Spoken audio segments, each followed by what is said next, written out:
Hey everyone, I am Amy Cooper and I am a photography business consultant and coach. And I work with editorial and commercial photographers, helping them with their portfolios and their marketing strategies. And something maybe some of you don't know about me is that I also own a representation agency called Trove Artist Management, and I represent hair and makeup artists all over the country. And I am so excited to introduce you to one of my most favorite people in the world, and also an exceptionally talented celebrity makeup artist, Shannon Van Horn. Hi, Shannon. Hi, thanks for having me. I feel so special. Oh my gosh. Thank you so much for being with me today. The reason why I wanted to invite you here, other than to selfishly get to see your sweet face, is Each other. No. that I serve a lot of photographers of different experiences, and some who work with makeup artists regularly, and some who have never worked with a professional makeup artist. And I feel like it's really important to share the experiences of everyone who's on a set, on a photo set. So I thank you for chatting with me today. Let's get started with you. Tell us about you. Tell us about your background, how you got started in makeup, and kind of where your career has gone. Well, thank you so much for doing this. I think it's a really interesting idea and a great resource for all of us, and really had me thinking about a lot of different things too. So I'm happy to be here. Like Amy said, I'm a makeup artist. I actually got my degree in college in theater and started teaching or um, uh, teacher's assistant, so TAing makeup classes for theater. And that's when I really fell in love with it. I mean, as a teenager, I always loved makeup and was experimenting and doing makeup on my friends. But in college, when I realized that it could actually be a career, is when I really took notice. So after college, I graduated and moved to Los Angeles and started my career there, and have been doing it for over 20 years. And I have a love for beauty makeup, I think, first. I am trained in special effects, but I love just making people feel beautiful and bringing out beauty, and making people feel more confident. And it's led me all over the world and the country, getting to do makeup for Fashion Week in New York and all different celebrities and red carpet events, lots of editorial and beauty work in magazines and TV and film. So I've really been blessed, and hopefully there's a lot more coming. So. Yes, there is. There will be. Do you want to tell us a few of your favorite clients that you've gotten to work with?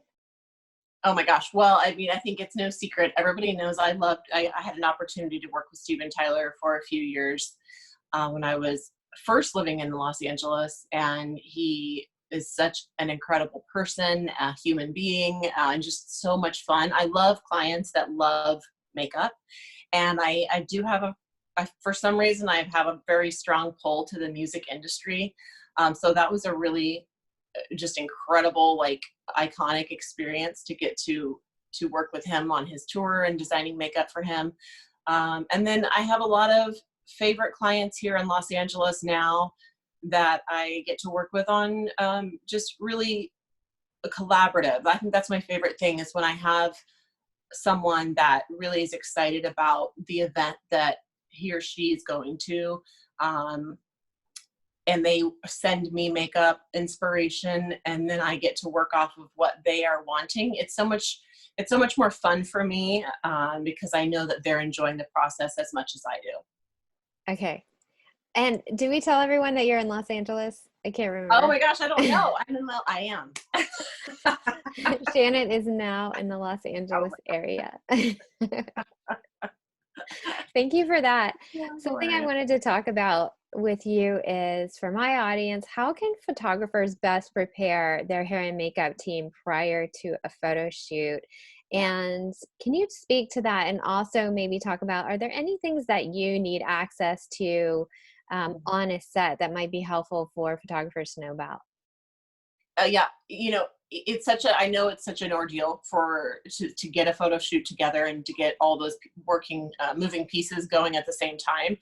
Um, Typically, a mood board is super helpful, and most of my photo shoots start with that. When I'm brought on, the photographer will automatically send me a mood board, which is really just a virtual collage of the feeling of the shoot, maybe some inspirational photos of clothing, the location, makeup ideas, skin tones of the models, or pictures of the models, also super helpful. But a lot of times they sign on late, so any information you can get ahead of time is really helpful, especially when it comes to the feel that you're trying to convey for the photo shoot.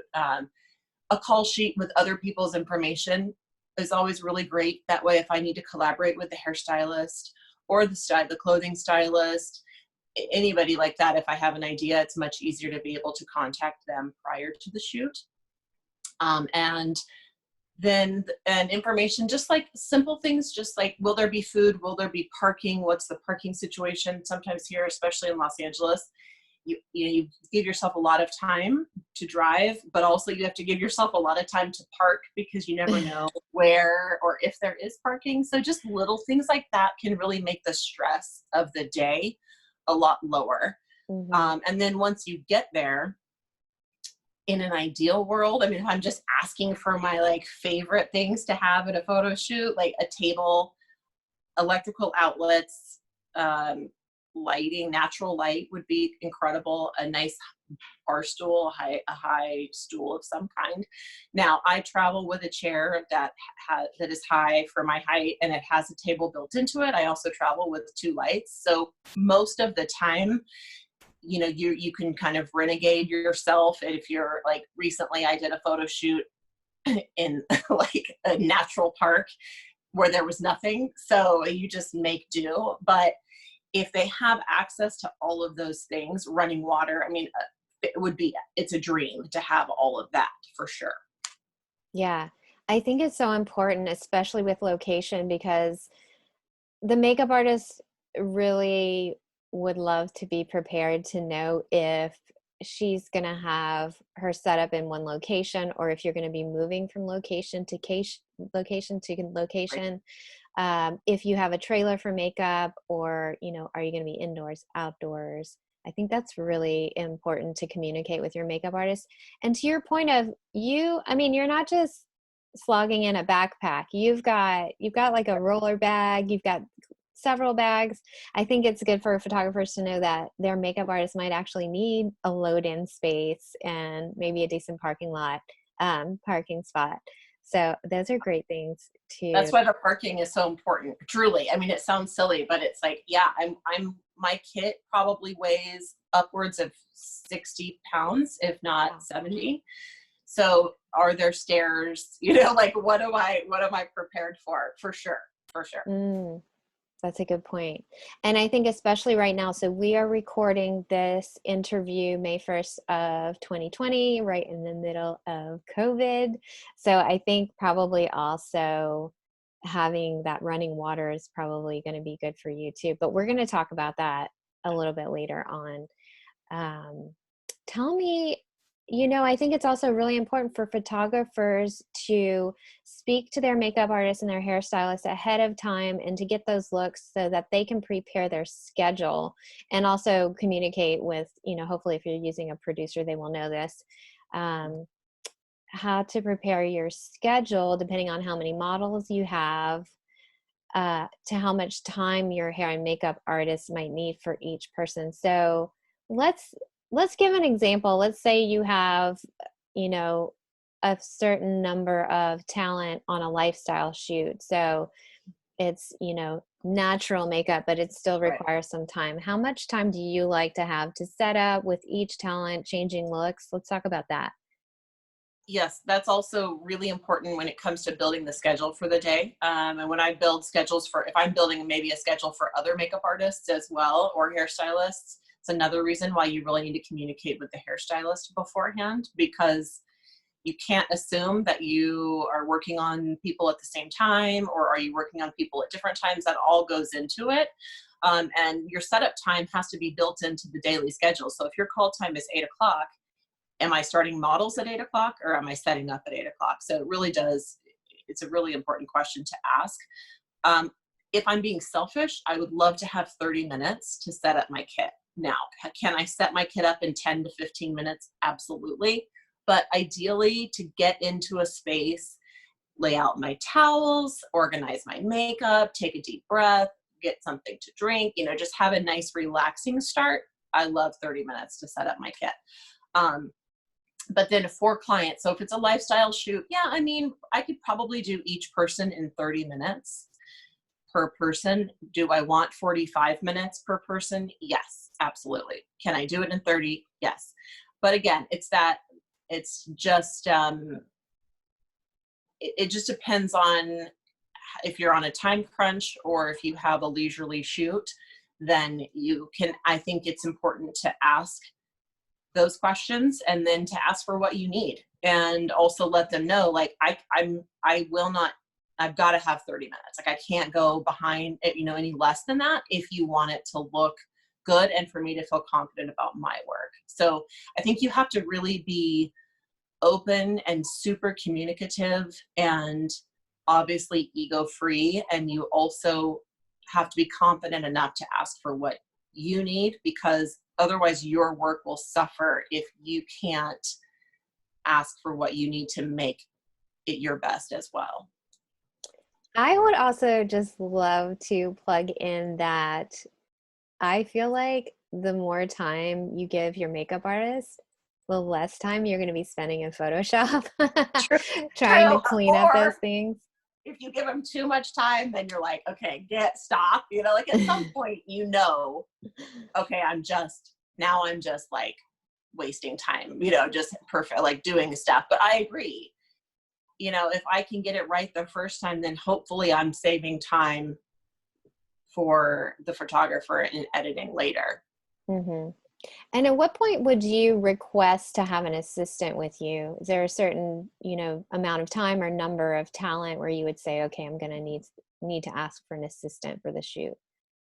Definitely. I think it's feasible. Like if there's, let's say 6 models and there's 3 hours, I would ask for an assistant. Like technically that's 30 minutes a face and I could do it, but that's still really rushed. And if you're worrying about touch-ups and having a second pair of eyes on things that you might have missed the first time would be really helpful. I think I would almost say that amount of people versus less time is what would determine an assistant. Like if it's not very many people in a short amount of time, I could still do it by myself.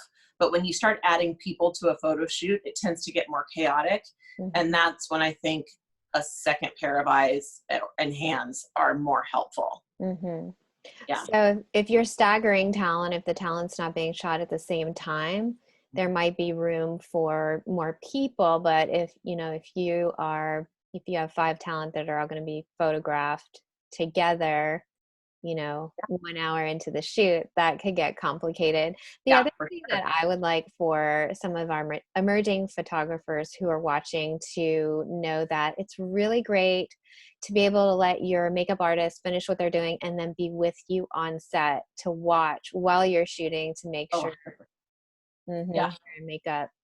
100%. That's like, that is so important if it's possible. And I think also too, if you are working with like a larger crew, if you're doing something really big and there's lighting and camera guys and a big crew on set, it's so important to, number one, introduce yourself. I always find the camera person that's going to be on my talent, and also introduce yourself to the lighting crew, because lighting can make or break your makeup job that you just did.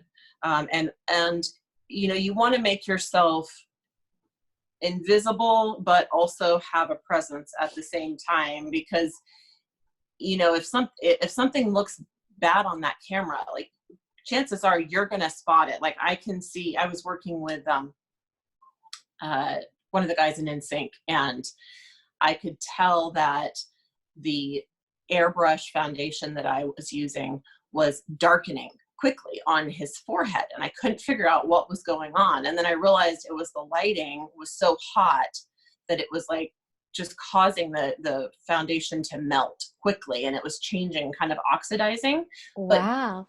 yeah, it was really, I was like so panicked. But the reason I saw it is because I was standing behind the camera, and the camera guy or girl is so busy, they're looking at other different things. They may not be paying attention Mhm. to the sweat on your talent's forehead. So because I had already introduced myself, and he knew I was behind him, I was able to say, like, this is bothering me without interrupting the shot. But it made a huge difference because it was a commercial, and somebody like that that's so famous, like, they don't they want to look their best in something that's a national Mhm. situation. So absolutely, like, being able to be on set and know the crew, and being able to have the freedom and feel comfortable enough to communicate, I think, is big too, especially when it's Mm. maybe a newer makeup artist.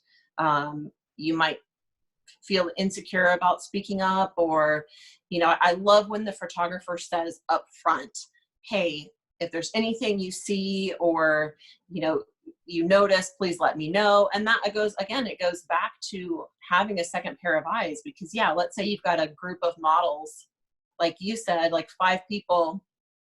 Maybe I'm seeing one of them, and then my assistant was seeing the other one. That's super helpful. And then fixing things in between shots, if you've got 2 people touching up lips and powdering and Mhm. fixing flyaways, that's going to be a lot faster of a touch up than if it's just one person doing all of that stuff. That's such a good point about speaking up. I feel like, any great photographer will have a lot of respect for a makeup artist or hairstylist asking to jump in. Sometimes it might get stressful. You kind of have to feel the shoot out, but I think that they would be grateful for you jumping in. I know when I used to shoot, if the makeup artist or the stylist needed to jump in, I would stop and trust them and let them go, because I knew that was going to save me later, having to edit something out that didn't look good, or again having to go into Photoshop. So that's a really great point. And I love to say as many times as I can, the stylists are not the help. You are only as strong as everyone on your crew. And man, those stylists can make a huge difference in what you're putting out there. So, um, on that note, what would you say? What are some best practices for test shoots if people are wanting to work with you on a test shoot? I do really enjoy the testing, and I will have people reach out and say, "Is this something that you still do?" And um, as as long as I think it's really important, again, to be confident in what you need. And Amy, you really helped me with looking at that and looking at my book and saying, okay, is this going to help you, number one? So I think you need to really be selective with your tests. Make sure it's a good marriage between what the photographer has to offer and what you have to offer, what the stylist, the hairstylist, everybody, you want to make sure that everybody is feeling like they're all benefiting from the day. But that being said, I mean, I have some favorite teams that whenever they're in Los Angeles and they ask for a test, I will absolutely do anything I can to be there. Um, and because they're my favorites, they already do things like respecting people's time. I mean, most times a test is for no pay for anyone, and you're getting prints that you need. So I think that being really mindful of somebody's time is probably the number one thing to express to them when you're asking for a test shoot. As far as the day, the same setup as any normal photo shoot is great, with all of the items that we talked about, and mood boards and all of that we already mentioned. But I think what I love the most about test shoots is it's so collaborative, because you're not working for a client necessarily. I mean, yeah, sometimes you are, but most of the time something that everybody comes into with a lot of artistic freedom, and it really helps kind of fill up that like artistic bucket, which is really great. And I always learn so much on test shoots, no matter what.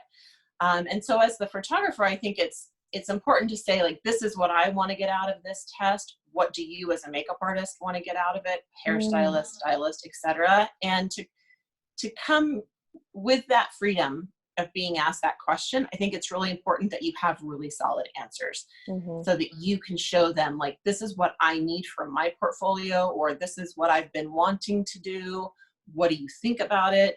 You know, if I'm asking somebody to do a body paint, that's an 8-hour process. So I can't be selfish and ask for that if it's a beauty shoot where we have 2 hours. So, you know, I need to gauge my expectations as well to make sure that what I'm asking for fits within the parameters of the photo shoot, as far as timing, as far as the mood, as far as the clothing and the jewelry and everything else. So I think as long as you are well prepared, it's such an incredible experience. And my favorite team that I work with will, you know, what I love about them and this person as a photographer is they will say, hey, take a look at this picture. Do you see how it could use a little bit more highlighter, or what do you think? Or I want you to add something here and here because this is what I'm seeing. And it's like, oh my gosh, that's so awesome for me to be open enough to let somebody look at my work and say, I think you could do X, Y, and Z. And then also to give me the chance to maybe try something that I hadn't thought of, because I'm not looking at it through a photographer's lens. And then it just becomes so great. And the relationship that you forge with that group of people becomes so strong because you really trust each other to let each person kind of go, and you know, let the stylist go, and then the hair person, and then you really start coming up with things that you had, you know, like sometimes they turn into photo shoots that you had no idea where they were going. And that's when the work, you're just so proud of it because it came so organically, because there's so much trust and openness. And again, leaving your ego at the door. You can't come in with it because it will hinder the quality of the work. Yeah. And, you know, something I'd like to tell my photographers as well, treat these test shoots as if they were with real clients, and, you know, treat people well on set, because these makeup artists and these stylists are going to be your best word of mouth in the future. And, you know, you really want to show that photographer what it's going to be like to work with you on set with a real client. Absolutely. I think that's really important. And respect their time. You know, if somebody has to cancel on a test shoot, you're messing up everyone's schedule, and time is money. So, you know, if you have to cancel a shoot, give everyone a lot of notice for everyone who's involved, you know? Absolutely. Okay, great. Now, something I want to talk about with you is, as I said, we are kind of in this safe at home situation right now. There's still some photo shoots going on, and photographers are trying to use the resources that they have. And some of us have had conversations about, is it feasible to collaborate with stylists remotely? So I wanted to get your thoughts on that. If a photographer said, I want you to be the makeup artist, but you're going to have to direct virtually and send product, is that something that's feasible? Would you even want to be involved with that? What are your thoughts? Yeah, I know we were discussing this recently, and it was such a fun idea. Listen, I'm available. Only makeup I'm doing is my own, and that, you know, is very few and far between. But you know, it's an interesting idea, and there's so much to talk about in the state of our business and how it's going to change and what it's going to be when this is over. So why not take this opportunity to explore new ideas?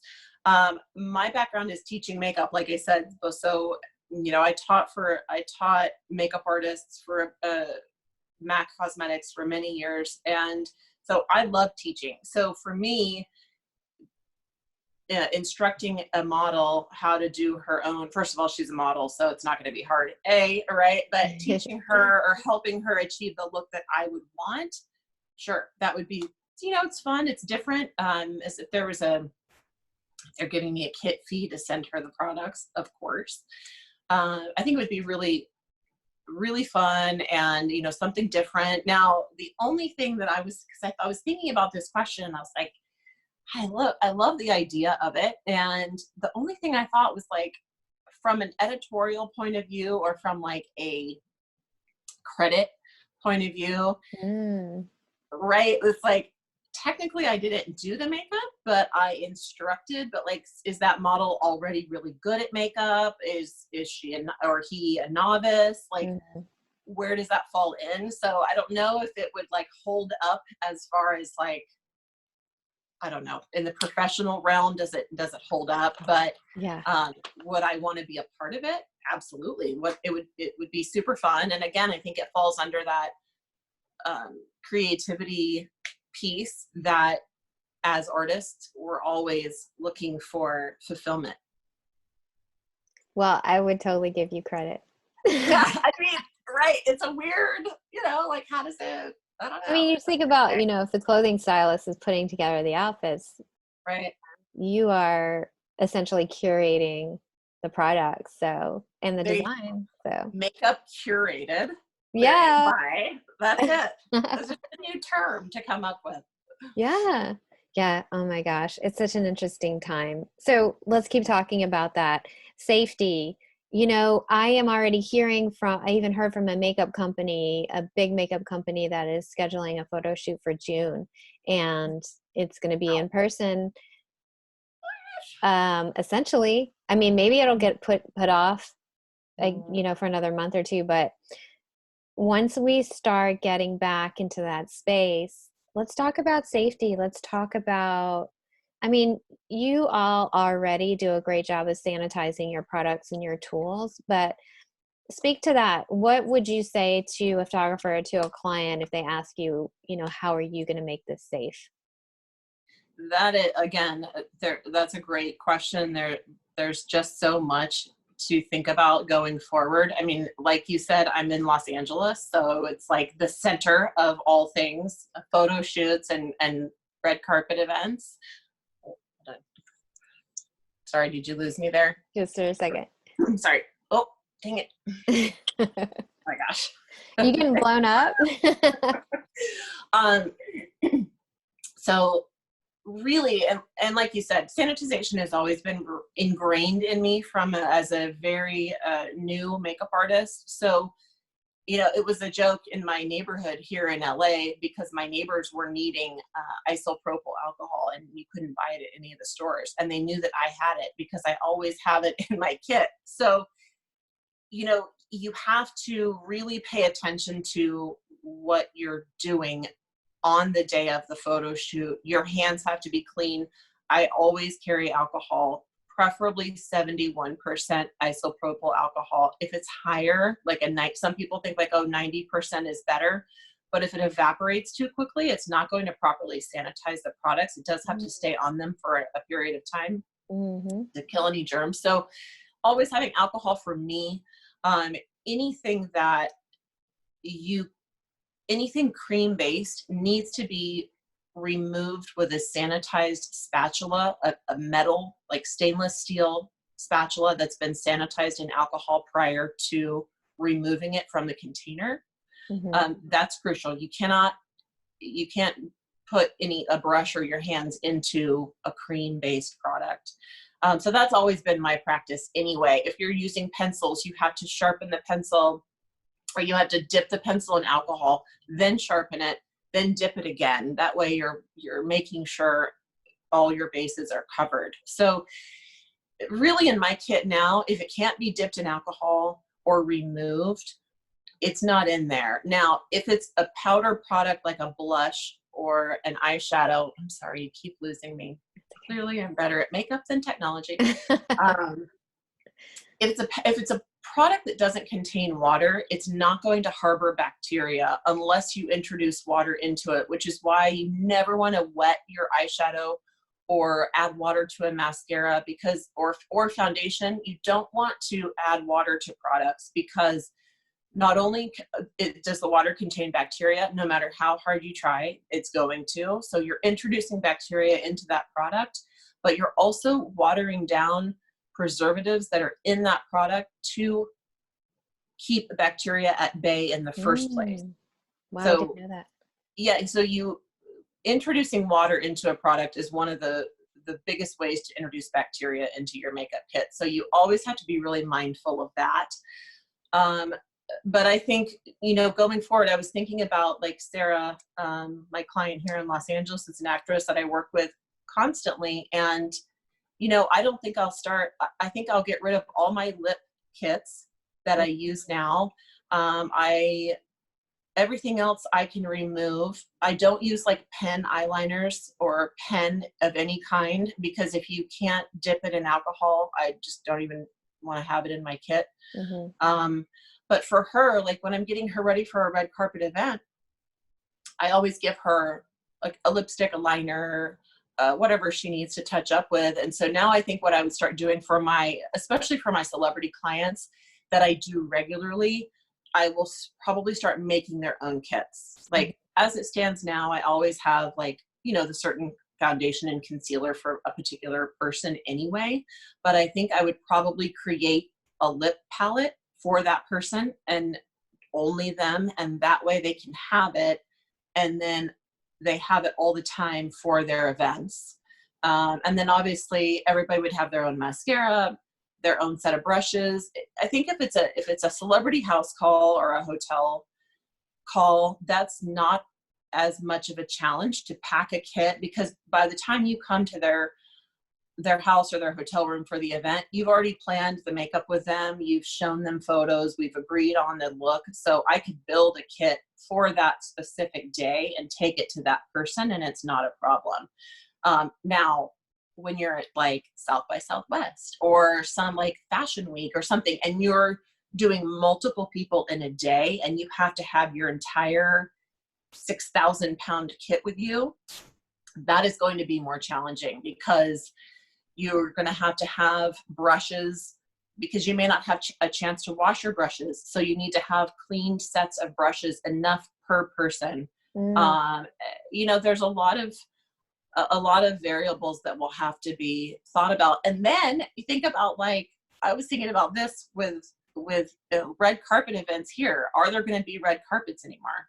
Are they going to get rid of red carpets? What am I going to be focusing on? Like if my client is wearing a mask that covers their whole like nose too, right? It's all going to be like lashes and eyeshadow, right? So, Wow. And then is their mask, are they going to have like the designer make the mask to match the red carpet? Oh my gosh, outfit, you're really thinking right? about it. Well, but because it's like, they're not going to sit in an auditorium with thousands of people with no mask on, but then are they going to walk a carpet? Are you going to do, I mean, the whole thing, like, and it, I don't want it to sound frivolous, because there's so many other things to worry about, but at the same time, it's like, my job is so red carpet focused that it's like, I mean, are they going to do their own makeup? If it's just their eyeshadow and their lashes, like, there's so many things to think about. But getting back to the sanitation piece, I think it's just really crucial to read. I mean, there's so much information. The FDA has great information on cosmetics online, but you can't dip into anything, and you can't use anything that can't be dipped into alcohol. Like, you just have to really think about when you're putting a brush into something. It's just not smart. You have to really, really be up on your sanitation. And I've always prided myself on that anyway. And that my customers see me using the alcohol and, wiping down the palettes and using the tools and the hand sanitizer and all of that. Like, I'd rather you really see me and ask questions. Like anybody, like, I would not be offended if my customer or my client wanted to know what I was doing. Like, if I can't answer that question, then I shouldn't be doing the job. I think people need to be confident enough and it's your health. So I think Right. they need to really be able to be comfortable enough to ask the person doing their service Mm-hmm. questions to make them feel good, and vice versa. I mean, Yes. It's so I great can wear that, a mask, but my client's not going to be able to wear a mask if I'm Mhm. doing their makeup. Right. Right. That was my next question. Were you planning on Yeah. wearing a mask? But Yeah, for sure. I can, absolutely. And gloves. I mean, I like to, my clients love that I do like a facial massage when I'm putting their skincare on. I don't know how that would feel with with a a glove. latex Yeah, glove, it'd be so hard to blend. My right? And fingers then are. if you're allergic to latex, I mean, there's a Mhm. million questions to ask, but Yeah, yeah. Well, it's so great yeah, that you can speak to that. And another thing I wanted to ask you was, I see photographers and producers starting to talk about this and to put information out. And I think it's really important because they're providing their clients with answers to these questions before they even have to ask them. And I think this is something important for makeup artists to do as well, how they are planning to be more safe. Do you see anyone posting about this right now? Any makeup artists or brands talking about safer practices right now? definitely. And I don't want to say the wrong people because I've been following it pretty closely, and I follow a lot of very high profile makeup artists, of course, my idols that I look up to in the industry that are working with just triple A-list celebrities, and everybody is voicing the same questions and wanting to have these conversations because it's all on the forefront of our brain. Like, what's it going to look like? Will we have jobs? And how do you put your clients at ease, and how do you put yourself at ease? Like, is it worth it to make yourself putting yourself at risk? I mean, Right. but yes, every um, just iconic makeup artist that I pay attention to, every single one of them is talking about it on social media, on Instagram, wanting to have live conversations. And it's neat. It's neat to be like in that community, even though like to me they're iconic. It's like we all are in the same boat, whether you're no matter what type of job you have in the industry. It doesn't matter if it's super fancy or not, because we're all worrying about the same thing. So that's Mhm. been nice Yeah. to be able to get that advice from people that I look up to, and knowing that like, okay, we're all thinking about the same thing right now. Yeah. That's good. Yeah, it's so great that everyone's talking, everyone's sharing that information. I think that's so important. Well, I certainly hope that you're able to do your job again and flourish. Oh my gosh, it's such a crazy time. If whoever is watching, please check on your hair and makeup artists because photographers are still able to do a little bit of work right now, but I'm guessing the hair and makeup people have not done a thing for the past 2 months besides. I mean, my hair, look at my roots. No one's doing anything. All right, we're not doing anything. Yeah. Oh my gosh. And yes, you're right. There are, much bigger problems in the world right now. But thank you so much for talking with us today. I think this has been really informative and really fun. And you taught me some things that I didn't know about safety, and that's really interesting. Where can we find you? You're on Instagram, right? I am. Yes, it's Makeup by SBH. And I have a new TikTok account that my 12-year-old Oh. told me that I really needed to get going. Mhm. So, yeah, Instagram, TikTok, Makeup by SBH. And also, I have a new website, shannonvanhorn.com. Ooh. I know. So, yeah, you can find me on all of those places. Thank you so much, and I will put those links in the notes, and I really appreciate you, and I love seeing your face, and I I love love seeing you. your face. Thank you. Thank you, Thanks for Shannon. having me. This was awesome. We should do it on the regular. It was really fun. Thank you. Yes, we should. All right, thanks everyone for watching.